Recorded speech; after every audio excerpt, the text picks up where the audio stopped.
Compton effect का, जिसमें हम लोग लाइट नेचर जो है, लाइट की पार्टिकल नेचर को स्टडी करेंगे। ये फिनोमेना जो था, इसमें एक इलेक्ट्रॉन स्टेशनरी है, उसके साथ एक फोटोन आके टकराता है और उसके बाद फोटोन का मोमेंटम और उसकी वेवलेंथ जो है वो चेंज हो जाती है। ठीक है, उसी को हमने देखना कि क्यों चेंज हो जाती है और किस तरह से चेंज होती है। Arthur Holly Compton at the Washington University in 1923 studied the scattering of X-rays by loosely bound electrons from a graphite target. He measured the wavelength of the X-ray scattered at an angle of theta with the original direction. He found that the wavelength of the scattered photon of X-ray is larger than the wavelength of the incident photon X-ray. ठीक है, अब उसने क्या किया कि एक जो graphite का टारगेट था, इसके अंदर से एनर्जी जो है, यानी फोटॉन्स जो है वो एमिट हुए, और फोटॉन्स एक्सरे के फोटॉन्स जो हैं वो स्कैटर हमने करवाए हैं ग्रेफाइट से। ठीक है, ग्रेफाइट के टारगेट के साथ जैसे ही ये कोलाइड किए तो उसके बाद वो फोटॉन जो है वो किसी एंगल पर बेंड हो गया, making an angle theta with the original direction. कि पहले ये देखें ये सीधा जा रहा है और उसके बाद वो थीटा एंगल बना के स्कैटर हो गया। अब यहाँ पर जो इसकी वेवलेंथ है, यहाँ पर देखिए इसकी वेवलेंथ कम है और ये वेवलेंथ जो है वो ज़्यादा है। फोटोन को जब भी हम शो करते हैं, फोटोन वेव नहीं है और ये पार्टिकल भी नहीं है। पार्टिकल्स के लिए हम इस तरह से सीधे एरोस लगा रहे होते हैं, ठीक है, और वेव के लिए हम वेव फॉर्म पूरी बनाते हैं। तो ये फोटोन का जब भी आपने बनाना है, हम क्या करेंगे, एक स्ट्रेट लाइन, फिर छोटी सी वेव, और फिर स्ट्रेट लाइन और एरो हेड।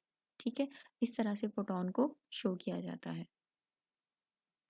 जैसे ये यहाँ पर देखें कि ये वेव स्ट्रेट आ रही है, फिर ये वेव फॉर्म और फिर ये एरो हेड, इस तरह से आपने इसको शो करना है। ये फोटोन बनाने का तरीका है। ठीक है, तो ये जो चेंज था वेवलेंथ का, the change in the wavelength of photon, X ray photon by its scattering from electrons और a metal, that is called the Compton effect. ठीक है, he found that this is known as the Compton effect. ये जो change in wavelength था, this is called Compton effect. The increase in wavelength of the scattered X-rays could not be explained on the basis of wave theory. Compton suggested that the X-ray consists of photons, and in the process of scattering, the photons suffer collision with the electrons like the billiard balls. Billiard balls की तरह, बिल्कुल जिस तरह से आपने first year में किया था ना, कि जब दो बॉल्स हैं वो हेड ऑन कोलाइड करती हैं elastic collision in one dimension में, तो ये अपनी एनर्जी और मोमेंटम को दूसरी बॉडी में ट्रांसफर करते हैं। ठीक है, तो वेवलेंथ का इंक्रीज करना ये बताता है कि फ्रीक्वेंसी कम हो रही है। ठीक है, और फोटोन की एनर्जी रिलेटेड होती है फ्रीक्वेंसी के साथ।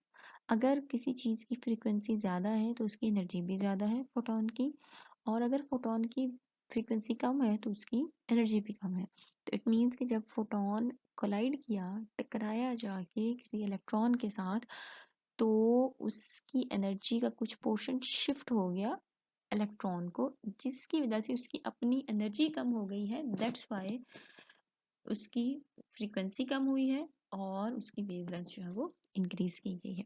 ठीक है, a part of the incident photon energy and momentum is transferred to the electrons. Applying the law of conservation of energy and momentum to these processes, he drive an expression for the change of wavelength delta lambda, कि अगर पहले उसकी wavelength थी lambda आई, यानी incident wavelength, और ये scattered wavelength थी, उन दोनों में जो चेंज आया है, scattered minus incident delta lambda, उसको हम कहते हैं Compton shift. The change in wavelength of, or the increase in the wavelength of in photon during its scattering from an electron is called Compton shift delta lambda। ठीक है, और ये delta lambda की value है, delta lambda is equal to H over M naught C into one minus cos of theta. Theta is the angle of scattering, M naught is the rest mass of electron, और H over M naught, H क्या है, Planck's constant है, सी speed of light है, और rest mass जो है उसको भी हम वो कांस्टेंट है। ठीक है, अब यहाँ पर देखें थीटा की कोई डायमेंशन नहीं होती, इसकी डायमेंशन अगर आप वैल्यूज पुट करें ना, तो इसकी जो डायमेंशन निकलती है एच ओवर एम नॉट सी की, वो लेंथ की निकलती है। ठीक है, यहाँ पर देखें उन्होंने पुट किया, जाउल सेकेंड है, किलोग्राम मीटर पर सेकेंड है। ठीक है। अब जाउल सेकंड को आप जाउल को कन्वर्ट कर लें किलोग्राम मीटर पर सेकंड स्क्वायर। ठीक है, ये होता है किलोग्राम मीटर पर सेकंड इंटू सेकंड, और ये किलोग्राम मीटर पर सेकंड। ये सारी चीज़ें जब आप इनको फोर्स और जाउल को भी मीटर मीटर स्क्वायर में करेंगे, ये दूसरे को भी सबको करेंगे, तो एंड पे आपके पास जो वैल्यू आती है वो आती है मीटर में। ठीक है, और ये इसकी वैल्यू, ये फिक्स वैल्यू है। H/m0c की वैल्यू होती है 2.43 इंटू 10⁻⁻12 मीटर, अगर थीटा की वैल्यू जो है वो हो 90। ठीक है, थीटा की वैल्यू हो 90। 90 का मतलब ये हुआ cos 90 इज इक्वल टू 0, तब उस वक्त वेवलेंथ में मैक्सिमम चेंज आता है, यानी 90 के एंगल पे जब ये ऐसे कोलाइड करे और फिर ऊपर की तरफ चला जाए। ठीक है, 90 के एंगल पर, 90 का एंगल बनाए इनिशियल डायरेक्शन के साथ, तो उस वक्त वेवलेंथ में चेंज मैक्सिमम आता है, उसको हम कहते हैं कॉम्पटन वेवलेंथ। न्यूमेरिकल वैल्यूज की ये होती है। If the scattered photon is observed at theta is equal to 90 degrees, the Compton shift equals to the Compton wavelength. Compton shift is delta lambda, और ये वाली जो वैल्यू है इसको हम कहते हैं Compton wavelength, that can be found in the complete agreement with the Compton experimental result. अब यहाँ से जो वैल्यू एक्सपेरिमेंटली आ रही थी वो सारी की सारी, थेरेटिकली जो वैल्यू आ रही थी वो सारी की सारी एक्सपेरिमेंटल रिजल्ट के साथ मैच कर रही थी, जिसकी वजह से एक और फिनोमेना हमने ऑब्जर्व किया जो कंफर्म करता था the particle nature of light are the particle-like interaction of electromagnetic waves.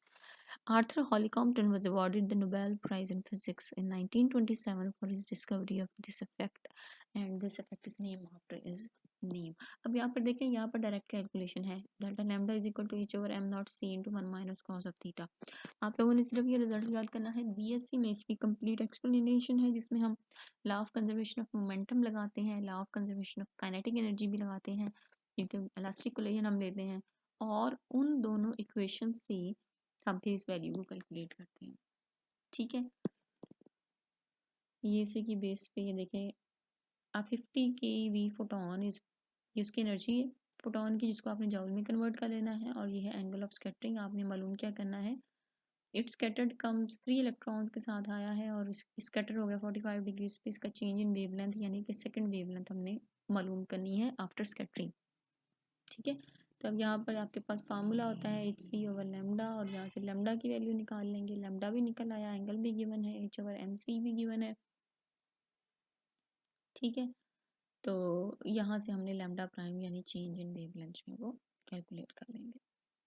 ठीक है, उसके बाद ये नेक्स्ट टॉपिक है हमारे पास पेयर प्रोडक्शन का, ये हम नेक्स्ट में करते हैं, पहले ये अच्छे से आप कर लें।